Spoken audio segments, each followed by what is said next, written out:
Corona संक्रमण के फैलाव को रोकने की खातिर सूबे में किए गए चिकित्सा प्रबंधकों का आकलन करने के क्रम में आज सीएम योगी आदित्यनाथ अलीगढ़ पहुंचे। अलीगढ़ भ्रमण के दौरान सीएम योगी आदित्यनाथ का हेलीकॉप्टर अलीगढ़ मुस्लिम यूनिवर्सिटी के क्रिकेट ग्राउंड पर लैंड हुआ, जिसके बाद सीएम सीधे कलेक्ट्रेट में बने कोविड कंट्रोल कमांड सेंटर गए, जहां पर कोरोना वायरस मरीजों की टेस्टिंग, ड्रेसिंग, ट्रीटमेंट के बारे में डीएम चंद्रभूषण सिंह से सीएम ने जानकारी ली।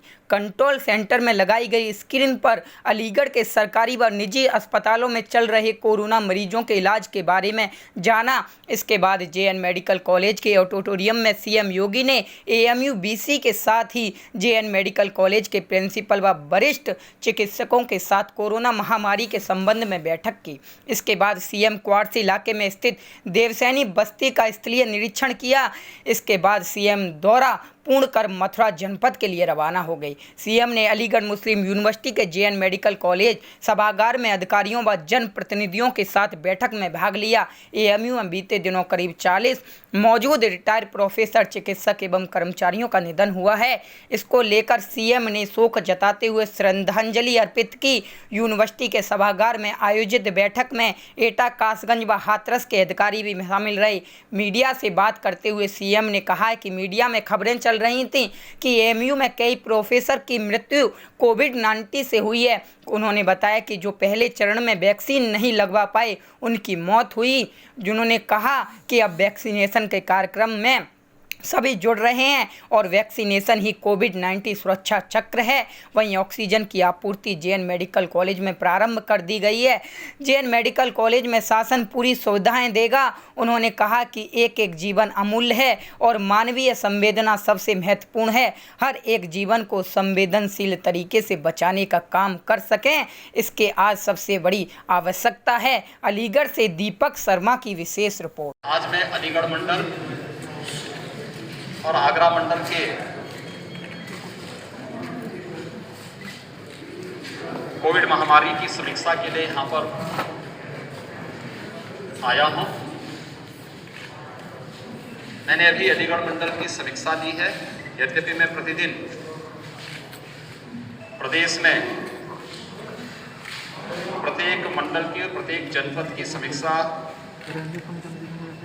वहाँ पे करता हूँ, वर्चुअली सभी लोगों से जुड़ता हूँ, लेकिन पिछले कुछ दिनों से हम लोगों ने फील्ड में उतर करके भी इस महामारी के खिलाफ चल रहे अभियान की यहाँ पर समीक्षा शुरू की है। आज मैं अलीगढ़ मंडल में यहाँ पर आया हूँ। पिछले 12 दिनों के अंदर प्रदेश के अंदर अगर कोरोना के एक्टिव केसेस की संख्या हम देखेंगे तो ये संख्या 12 दिन के अंदर 1,06,000 कम हुई है। प्रदेश सरकार ने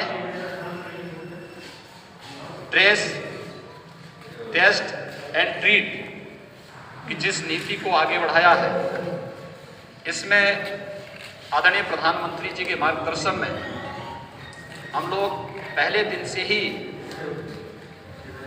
इस अभियान के साथ जुड़े हैं और सेकंड वेव पर भी हम लोगों ने इसी आधार पर नियंत्रण स्थापित किया है और ये लगातार इस पर हम लोग इसको प्रभावी रूप से इसके संक्रमण की चेन को ब्रेक करने का कार्य कर रहे हैं। व्यापक पैमाने पर टेस्ट हो रहे हैं। प्रदेश के अंदर आज के दिन पर हम लोग 4,36,00,000 से अधिक टेस्ट पूरे कर चुके हैं। प्रदेश के अंदर अगर हम लोग देखेंगे तो फर्स्ट वेव की तुलना में सेकंड वेव में जो हमारे सामने जो सबसे बड़ी समस्या आई थी वह थी कि ऑक्सीजन की डिमांड अचानक बढ़ी, क्योंकि फर्स्ट वेव के समय में चाहे वह हॉस्पिटल रहे हों, चाहे वह होम आइसोलेशन में रहने वाले कोविड पॉजिटिव रहे हों, इनमें से किसी ने भी ऑक्सीजन की डिमांड उस दौरान नहीं की थी, क्योंकि हॉस्पिटल के अपने एग्रीमेंट होते थे ऑक्सीजन लिक्विड मेडिकल ऑक्सीजन के प्लांट के साथ, तो उस समय कोई भी इस प्रकार की समस्या नहीं इसके साथ खड़ी हुई थी।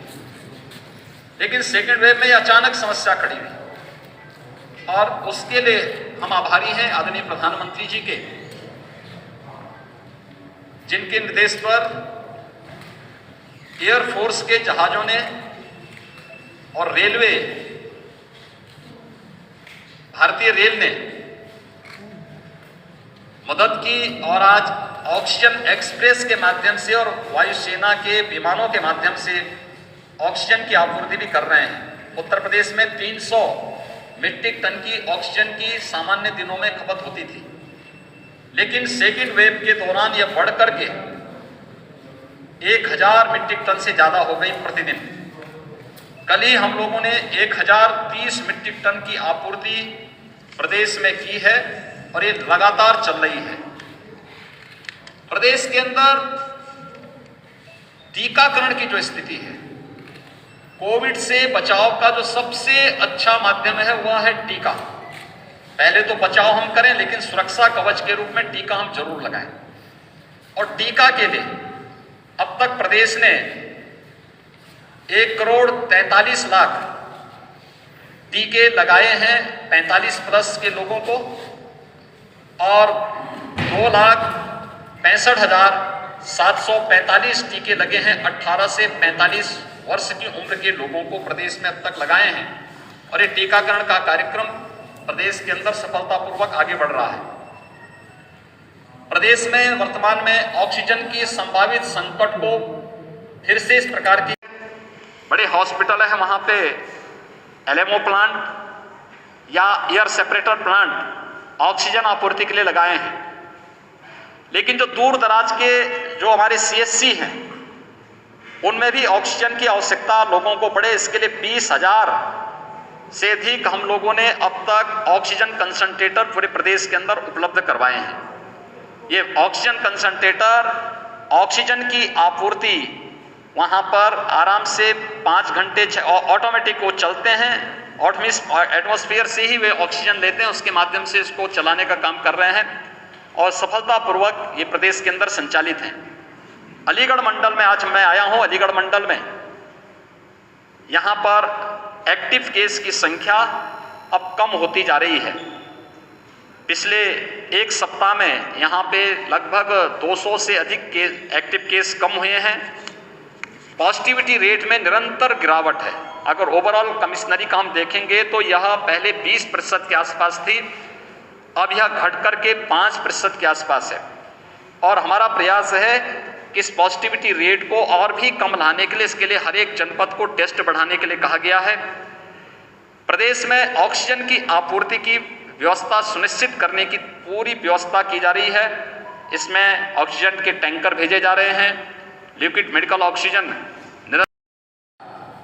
और राज्य सरकार भी अपने संसाधनों से अलग अलग विभागों के माध्यम से, स्वास्थ्य विभाग, गन्ना विभाग, चिकित्सा शिक्षा विभाग, CSR से, MSME और अन्य विभागों के माध्यम से भी ऑक्सीजन प्लांट लगाए जा रहे हैं। हम 377 नए ऑक्सीजन प्लांट के लिए वर्तमान में राज्य